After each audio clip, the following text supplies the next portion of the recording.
It's hard to have a balanced conversation about Colin Kaepernick since the name itself has now been politicized. I'm on record saying the way he handled things after taking the initial knee has lacked any strategy, assuming he's being honest about his goals. And it's frustrating to me because his lack of sound strategy has made life extremely easy for a specific group of people. The group who's used Colin's slip-ups, bad moves, and inconsistencies as an opportunity to completely dismiss the initial cause. His moves have made it easy for people to trivialize the initial stance against police brutality, and that's really frustrating. You probably didn't even remember that's what the initial cause was about, because like 99% of the coverage was about these stupid socks he wore. Or you remember that the conversation being had by every media outlet was how offended everyone was that he pointed out this heinous truth during the national anthem or during the sporting event in general, as those two talking points completely dominated the conversation. But the intended conversation was never had at a high level, because one side did everything they could to talk about anything else, and then Cap's side went out of their way to give them everything else to talk about, and before you knew it, it was just a circus that both sides used to get clicks. So at the end of the day, no real progress was made, and if anything, we moved backwards when it comes to being able to communicate effectively about racial topics. Because anytime a conversation gets remotely uncomfortable, we attack the person who brought the message, never addressing the actual message, and then the messenger scrolls casually into every single trap, and before you know it, we having a BS conversation about nothing, and the people who needed the help never end up actually getting it.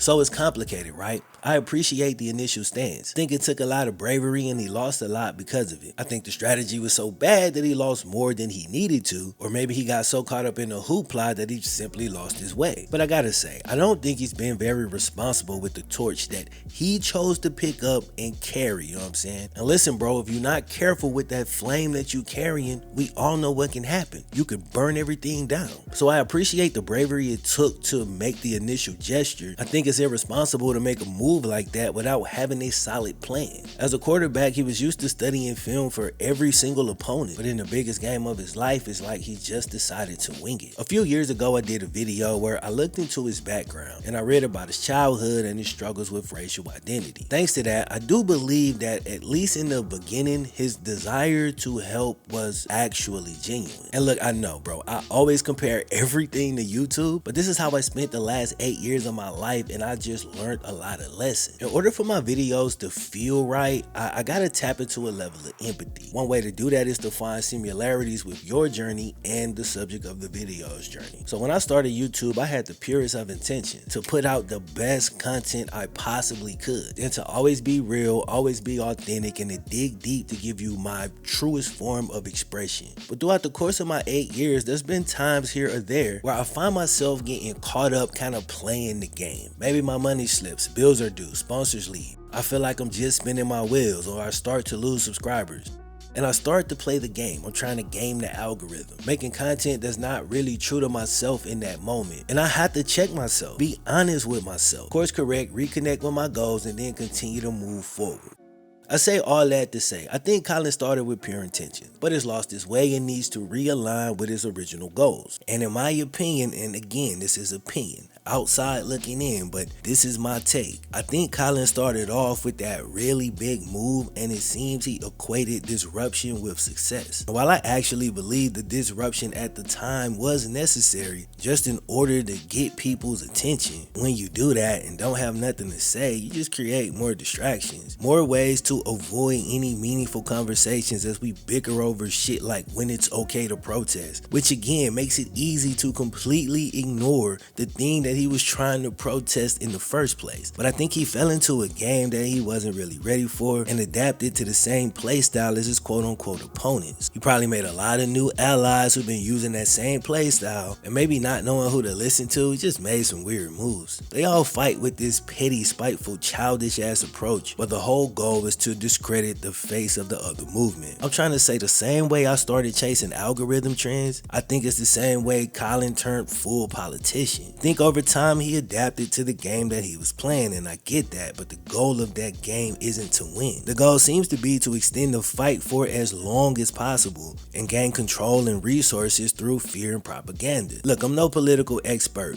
but to my eyes, that's what I see in our politics from a macro perspective. I hope it doesn't come off too harsh, because cause I'm not trying to bury dude. I got a level of love for him, I just think he need to get on his shit. Maybe it's time to fall back and reconnect with your goals, cause currently the way you moving to me is just not it. But maybe he believes this is the best path forward, and while I don't agree, if that's the case, I just gotta respect it. So that's my personal feelings on the general Kaepernick conversation, which I felt was important to state before jumping into the main topic. Does Colin really want to play ball? Alright bros, real quick before we jump back in, a quick word from today's sponsor, SeatGeek. So SeatGeek is the top rated ticketing app and has been downloaded over 28 million times. Every day on the app they got over 70,000 events that you can choose from, including tickets to see your favorite NFL team, or maybe you're shopping for tickets to see your favorite college team. Either way, SeatGeek offers great deals and is super easy to use. Green dots mean it's a good deal, red dots mean it's bad, and as long as you can remember that, bro, you good to go on the app. And there's zero pressure because every ticket is backed by their buyer guarantee, and they're the only site that lets you return tickets using a feature called swaps. Now if you use my promo code FlemLo at checkout and get $20 off your first SeatGeek purchase. Man, shout out to SeatGeek once again for sponsoring today's video, and without further ado, it's time to jump back in. So recently, The Rock said that he met with Colin and his agents about playing in the XFL earlier this year. He said, quote, "Good meeting. Look to create opportunity for him, but I don't think it'll happen. We'll see." Now in the past, Cap turned down the chance to play in the AAF. Well, he didn't turn it down outright, but asked for $20 million. Then in 2020, the XFL, before it was run by The Rock, spoke to Colin's reps and he again asked for an amount they clearly couldn't pay. And they really couldn't, bro. Both of them leagues went out of business before finishing their season. They just ran out of money. That said, I honestly don't blame Colin for highballing both leagues at that time due to their instability and lack of overall cachet. But that was 3 years ago, and today a lot of stuff has changed. One, Colin at this point knows he's not getting back in the NFL, at least not straight off the street. He hasn't played in 6 years, and at 35 years old, spring ball is his best bet. Not to mention the XFL is on an uptick, and just announced intentions to make a pretty massive business move. The XFL just merged with the USFL, a league who just finished their second straight successful spring season. These are the two most successful modern spring football leagues, and they just came together and joined forces. The two leagues were basically each other's only competition, so now the merger means together they're gonna dominate the spring. And bro, each league individually has proven themselves to be the best path to the league once you run out of college eligibility. Over the past 3 years, the XFL and USFL combined have had several hundred players sign NFL contracts. But to be fair, only a small percentage of those have made final rosters, but they got opportunities, which means those leagues have proven that the NFL takes them very seriously. They watch the film, send scouts to the game, and then bring guys in to compete. As far as quarterbacks go, PJ Walker got back into the NFL after only 5 XFL games and even signed a multi-year contract. And just a few months ago, AJ McCarron won XFL MVP. And he just signed with an NFL practice squad and has a nice path to get the backup spot. I know that's not like glamorous, but it's the best you could expect. At this point, you're not walking onto any NFL team as the starter. But if you're serious about the pursuit and want to really embrace the process, a path, while not easy, is actually there. Then there's Alex McGough, another quarterback who got back into the NFL based off his spring football performance. And that was after he was completely out of the league for 2 years. So if you want to get back to the league, bro, this is the best way. You're gonna have to go out there and put something on tape. And I'm talking in real games, dog, not against air. So at this point, in my opinion, you can write all the letters that you want. But even a pen game that's as immaculate as Jermaine Cole is not about to get you back into the league. The best route, in my opinion, maybe the only route, would be to play in the new merged spring league and play at a high level. And make no mistake, that's a treacherous road, because them dudes is playing hard and it's not gonna be easy. Because once you go over there, everybody trying to get to the NFL. But that's the thing, the competition level is perfect for NFL evaluation. Question is though, does Colin really want to play ball? What they don't want you to understand is what's being established is a power dynamic.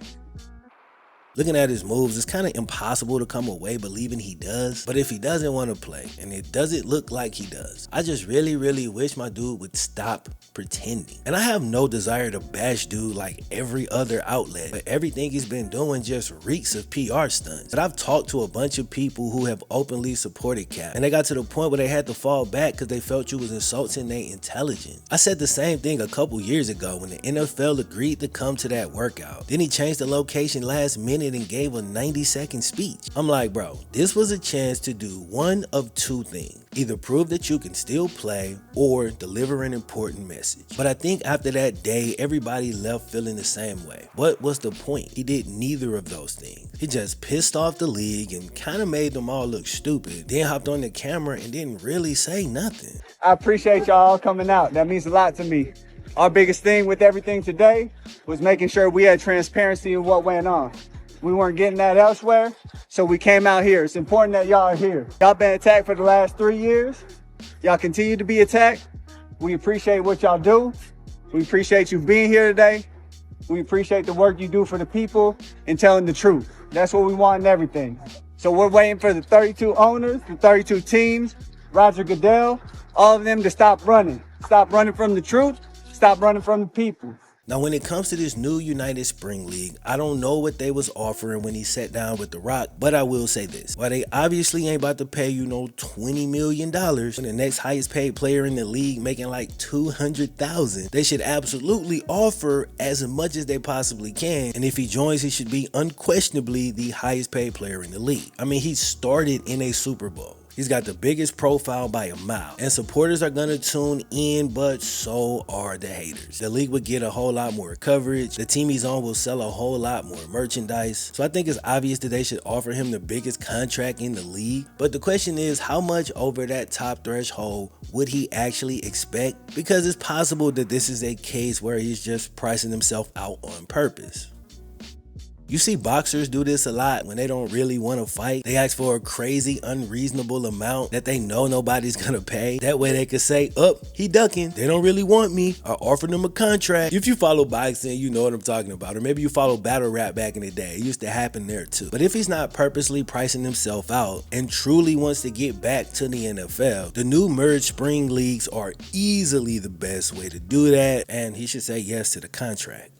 Now, I want to end it there, bro. I swear I want to end it. Unfortunately for me, because I don't want to talk about this shit, but I feel like the video's incomplete if I don't address this one thing. So, yeah, man, here we go. In a dramatic piece of content he dropped a couple years ago, Colin Kaepernick likened the NFL Combine to slavery. It honestly kind of reminded me of stuff that you see on Fox News, but from the other perspective, right? Overblown propaganda. This is honestly why I despise politics, because you can't convince me that any of these people are trying to get to a solution. Nobody's telling the full truth. They're just picking and choosing little tidbits of information just to prop up their side. It feels super disingenuous, just made to get a reaction. And now that it's been a couple years, I wonder if he still stands by this content. Like, I've made some stuff in the past where I might have said something, use an analogy that I kind of wanted back after I look back on it months later. That's why I speak from my heart instead of getting on here and just saying the things that I think you want me to say. And I just hope it lands well, bro. And a lot of times it does, but sometimes it doesn't. And that's just how it goes. So even if I get canceled, I could get canceled for something that I actually believe. And obviously I'd be upset, but I could still live with that. And maybe he feels the same way. Maybe this is truly how he feels. But it's hard to believe that a league that you really think is slavery is the same league that you're desperately trying to get back into. Now, in the clip that I watched, he didn't outright say that playing in the NFL was just like slavery, but he spoke about how players are poked and prodded at the NFL Combine with no dignity intact. And he did that while showing imagery of a slave trade, so the point he was making was kind of hard to miss. If you're gonna make a comparison like that, you should probably also point out the differences or not even go there unless you're trying to make a larger point. But he made the comparison that should only ever be made if it's attached to a larger conversation, because the statement on its own basically carries the weight of an Instagram caption. It has an element of truth and evokes heavy emotion, but when you really break it down, it can't stand there on its own. And on the surface level, you can see a few similarities with the Combine, but it's one of those cases where the differences make all the difference. First off, the NFL Combine is completely voluntary. This is to say, if you were at a slave auction, that was not the case. No slave ever got to a plantation and said, my dreams just came true. I worked for this all of my life. You know what I'm saying? That never happened. They made no money. They owned nothing. Had little to no say in how their own lives went. Stripped of humanity, stripped of their dignity, torn away from their families. They weren't treated like humans. NFL players are stars, and many of them are rich. And even the ones who aren't rich make a lot more than the average American.